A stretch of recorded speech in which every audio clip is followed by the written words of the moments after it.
You know what? I'm out. I'm out. You can host it on your own. And we're live.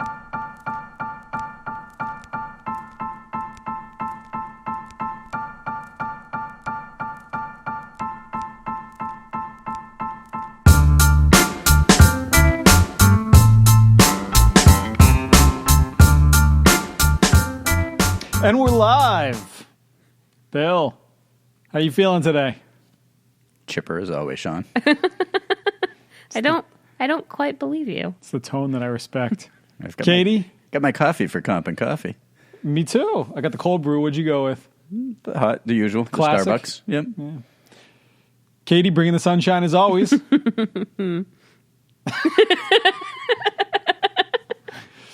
There's only so much snark a laugh can convey. I'm offended. You called me snarky? Never. I'm saying your laugh conveyed snark. I did not call you snarky. Standpoint. All right, so we've had 2 podcasts on this topic right now. 2 pods. Bill, you're a podder. Stop. That's enough of that. Okay. I'm confused. Sorry. You can edit that part out. I guess the snark is here. Becoming a comp strategist. So the first thing that we talked about, just to quickly recap, was a comp strategist is organized. And what that means is that they have the most real-time data readily available to them that's very customized down to the job level. And they can have access to that quickly so that their technology effectively becomes their analyst. And then last podcast we talked about, well, because they have that, because that frees up hopefully some time for them, they can communicate the value and mechanics of comp better across the entire organization so that employees understand why they're paid what they're paid, the mechanics behind that.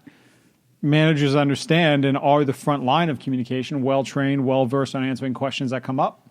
And you can start to map and have conversations with executives around more strategic things. And that's today's topic, which is becoming a strategic business ally. Bill, you've done that in your career? Been a strategic business ally? The entire time. Of course. And go. Go where? One of the things we talk about when we talk about becoming a strategic business ally, I think of 2 things, but let's have this talk further, which is, 1, you're communicating with executives in a way that makes sense to them. And to put this in maybe blunt or harsh terms, they probably don't care about comp ratios. They probably care a whole lot about making sure that you're keeping key retentions. Key people in the organization are staying and are happy and are engaged and are doing their best. That you're hiring the right people. And that because of that, you're helping drive key business initiatives. I think about that, the communication of it, and then I think about tying into those things that they care about to the best level that you can so that both of those things work well together. You're talking their language, you're tying into the metrics that they are staking their jobs on as well.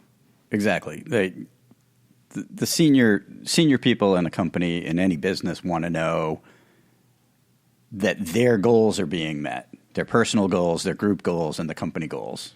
Not necessarily in that order, but they want to make sure that those are being met. And you're right, they don't care about comp ratios. And, to a large degree, they don't care about salary structures or any of that. They care about the results. Why are you doing that? And is it working? Is it helping me? Is it helping me drive the company to higher profitability? Is it helping us make employees happier? Is it helping us give better customer support? Is it helping me or the company improve along whatever metrics are important to senior management, to the board, and to, public companies, to Wall Street? Yeah, exactly. In other words, okay, cool. You have a philosophy to pay at the 60th percentile. And the majority of our employees are in that percentile, except others for miscellaneous reasons. Don't care. What I want to know is, do we have the right people that are going to get the initiatives that we need to accomplish done? And are they staying around? And relatively speaking, this is probably more towards a Google model of things. Don't care what we pay them. Do care to a certain extent. But relatively speaking, make it happen and let's keep this moving. Is that? Yes. I think being smart about it. I mean, on a side note, I think most people listening can probably name all the companies that don't care about how much they pay their I know. I was employees. going to say, I feel like most of our It's like, listeners. we all know the names, and it's, Google, Facebook, Exactly. looking at you guys. Yeah. Apple, hedge fund of your choice. hedge funds, But Bill most Coleman.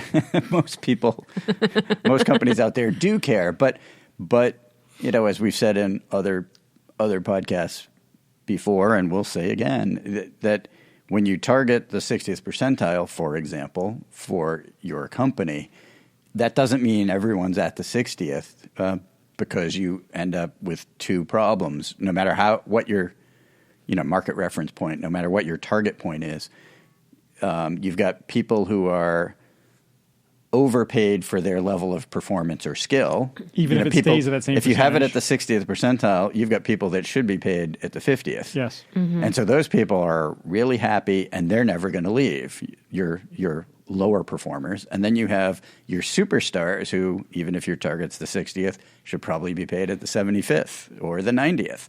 And those people are not happy, and they're still likely to leave.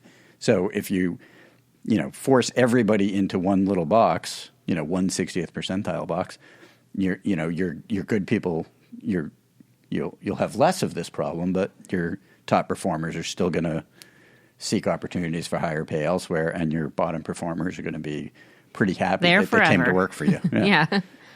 They're not leaving. And that's what your CEO and CFO and COO care about. Yeah, is, no doubt. Is like keeping the wrong people and losing the right people. That's exactly the wrong thing to do. Because you're HR. adhering to a philosophy. Right. The philosophy is it's a guideline, not a rule. View it as a market of one, It's not black or at and least key white. performers. Yes. Now, one of the things I can hear coming out of this, though, is, okay, take that to its extreme. You're going to have a ton of pay equity issues. You're going to have trouble being fair. Right? And I think this is an interesting spot specifically for compensation, because I could make a very strong argument that they are the only people in an organization, relatively speaking, that can solve this. Right? How do you pay fairly while also ensuring that you're viewing those key people effectively as a market of one?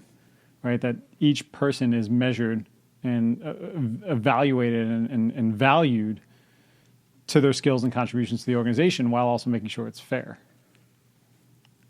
I think we're launching into different podcast land. Always do. Isn't that like our MO on this what we do. podcast? It's a podcast about podcasts. And they say there's too many podcasts out there. Bah. The meta podcast. But what is the definition of fair? And I think there are two tracks for that. One is, the grandmother test. Like, you just sit there and, like, are you the compensation person, or are you the company paying people fairly for what they do? And that's the one that lets you sleep at night. And then the other track would be, what's fair in your company, your industry, your city, state, as far as legal terms. Yep. And I think the goal of compensation is to reconcile those two, and to find the way to do what's right by your employees and right by your company, and stay within whatever legal constraints you need to stay within. And that's where you may find yourself looking at changing how you think of jobs, and that there's been this, in the past, a trend toward, things like broadbanding, or, simplifying hierarchies and job titles and things. And in fact, maybe what we're going to start seeing is more job titles, to differentiate between levels. I mean, the job can't differentiate between levels of performance, but having different skills, different goals, different responsibilities. This question is coming like straight out of my own ignorance on the legality of pay equity and all of that. But do the laws allow for wiggle room between high and low performers? So if two employees have the exact same title, same number of years of experience, yada, yada. They're essentially identical, but one is a high performer and one is a low performer. Can you make that argument? And I know I'm getting on a tangent here, as always, but can you make that argument that they should be paid differently because they're performing differently? There are some places where it's unclear. And then what if one's a man and one's a woman, and then you get like... Right. There are places, like the laws are all different. Mm-hmm. So there is no single answer to that question. In some jurisdictions you can do that. In others, it appears that that's a little trickier, in which case would you then give one a promotion type if you needed to adjust pay and give them a different title? Which is dumb. No, I agree. I don't mean you're dumb. I mean, no. That's sort of like HR. You force people into having to do something, like slightly tweak their right, which doesn't serve it doesn't serve the purpose of the company or the law, But some of the laws appear or the individual, right? Like either if you have a bunch of individual random jumps, like. But some of the laws seem to be missing, like a grounding in the reality of business. Which I guess all of this just kind of backs up like what we've been talking about of having a market of one. Yes, but you're raising gray areas with that too, which is that that's where people can challenge, right? So you can have a market of one if you're differentiating on, keep me honest here, Bill, skill sets, for example. Some skills are more valuable than others. But generally speaking, if the job is the same, you're going to have to pay. You're going to have to pay fairly. Even if employee A is a low performer. Well, so one of the things you can get, at least in many cases, is you can have genuine, bona fide performance-based awards, incentives, bonuses, and things. Right. And so that's where you can make adjustments. Generally provide a differentiation. Part. And so I would give employee B, my high performer, a spot bonus or whatever. Right, but it's or they max out their bonus, for example, as opposed to somebody else might not achieve all of it if you have the KPIs set well. Right, and I think in most cases, and just general good practice would be to have a rigorous outline of the performance criteria and how those are used to award a bonus. Okay. Rather than end of the year go, Katie did great. Here's a big bonus check. Sean did okay. Here's a medium-sized bonus check. That's what I'm used to. Bill did. Medium-sized would actually be an upgrade. I'll take medium. Sean, you're usually our low performer, right? This is violating all kinds of HR rules right now, and I'm starting to feel a little targeted. She was just referring to your height, Sean. It's getting even worse, Bill. It's getting even worse. You know what? I'm out. You can host it on your own. It's at least the third time I've threatened that this year. And we're live. Hi, Bill. Hello, Sean. Are you saying that should be the intro? Come back to the topic. Yeah, sorry, I got us the way fair off. pay thing. We will continue to cover that, and there are interesting developments happening around that. But my point in making that was that comp is in a unique position to solve that, and in a lot of places right now, that is a strategic initiative because it's a law, because you want to be an employer of choice, because it's the right thing to do, and because I guarantee you executives are worried about that. It is one of those risks that keeps you up sometimes that you're like, you know what, if we could solve that, not only would that be good for many reasons, but it would mitigate our risk. Guess who can solve that? Guess who is the only department in the company that can solve that? Who? Could it be sales? Comp? Revenue solves all problems, Bill. That's true. No, comp is the only department that can solve that. And so that is the easy, I'm putting quotes around easy, that is the direct first way to start to get that executive buy-in is communicating and solving that. There are many other ways. And we did a survey on this. We're going to talk about it in a webinar soon. But a lot of the things that we see are directionally accurate. Comp and HR are measured by retention, turnover, employee engagement, generally speaking. There's other things, but like that was consistent pretty much across the board. So you need the right talent. You need those people engaged to be able to do whatever the company initiatives are for that year. So how do you tie into those? How do you have talks around making sure that executives understand not necessarily your comp philosophy, but that you're keeping the key people. Key people are happy. They're engaged. Right? I mean, doesn't this go back to part of that. The last podcast or our last episode about communicating communicating? is the first step of that, no doubt. But I think there's the you have to understand what drives a business and how you contribute to that. Right. If you can't communicate that if you don't understand it. Right. You can communicate well to all levels of employees, to employees, to managers, but executives are this different thing if you want to, quote unquote, as we always say, earn your seat at the table. You have to understand what's driving them and how you map to it.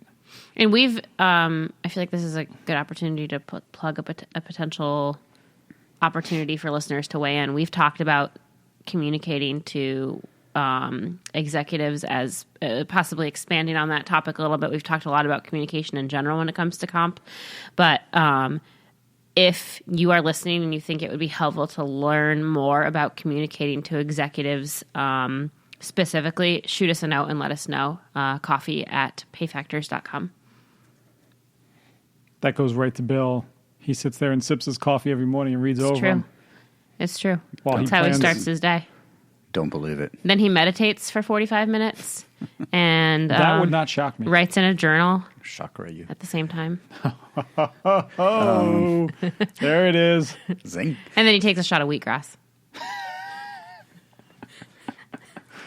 While breathing through his oxygen mask that has purified lavender air in it. With just a hint Of juniper? chamomile. Oh. I'm lost. Well, Anyway. nothing new there. I mean, Boy, we are our own harshest critics today. But I think a thing a comp could do to become a business ally, and a way to be proactive could be, this won't work for everybody, but could be like, how do you use, tying back to something actually both Katie and Sean, you alluded to, incentives. Like, can you, as a comp person, go out to your department heads, line managers, VPs, and figure out what they want their employees to do and help them to design incentive plans to reinforce and message what their goals are? And that, you know, a lot of people forget about that, but the whole point of incentive plans is alignment, and they themselves are a means of communication of what's important. Right. So take that budget and use it smarter. Yep. To help achieve goals. And as you start doing that, you'll win friends and influence people throughout the organization. You'll win. All right, I should have ended with that. And you're doing that. We're going to go back and edit that. You'll win. You're a winner. Yeah, show me how somebody's incentivized, and I'll show you what they do. And so it's the cascading, and the cascading goals, the cascading incentives there, and making sure that everybody's mapping up to the department, which maps up to the organization and what it's trying to achieve. Right, and you know, I think I lose my comp title if I don't say and make sure that people understand what they need to do to earn it. You know, and that it's. That would be helpful, I feel like. I mean, don't give, people working secret on a production plans. line, things to, help grow day sales outstanding metrics. And they're like, I don't know what that is. I don't know how to do it. Yeah. I'm just going to ignore it. I'm not going to be able to help you with your accounts receivable. Right. Make more widgets. That I understand. Mm-hmm. Right. Fewer defects. That I understand. Right.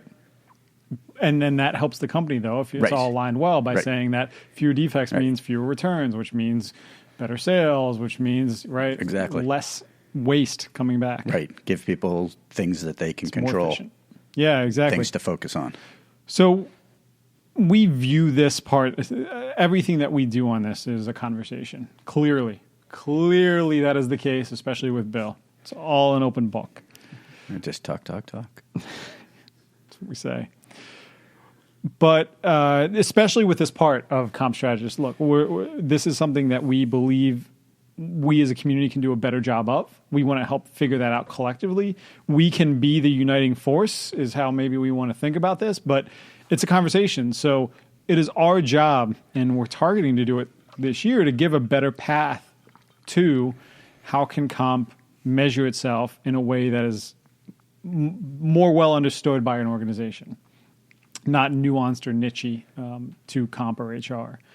And so it's the start of a conversation. We're going to be doing a lot more this year. We're going to be having a little road show, if you will. Bill's going to come out in a zebra suit. Flossing. He's going to floss. It's a dance move, not his teeth. Or, I mean, maybe both. Both. I don't really want to see the latter.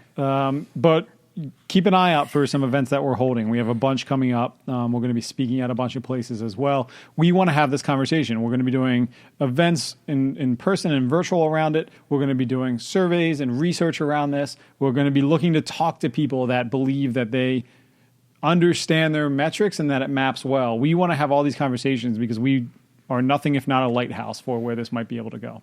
I would like to challenge the audience to leave their offices, get out of your HR department, and go talk to people outside and find out what they want from you.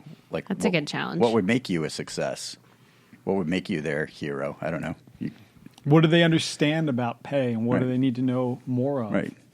Like, don't be sort of... What are their initiatives, and how can you help? A hidden function. Be a supportive collaborator. That's why these are, at least in my mind, a step, right? You have to, in order to get out of your office or your cube, you have to get out of reactive mode.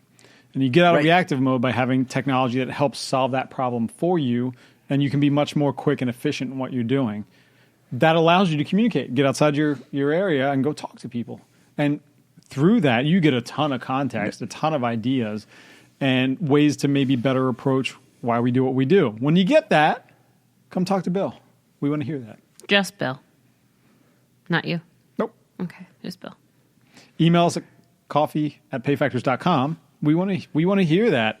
If you're open to having us come and talk to your managers with you, we want to hear that. Tessa likes to travel. Yep. She's giving a thumbs up.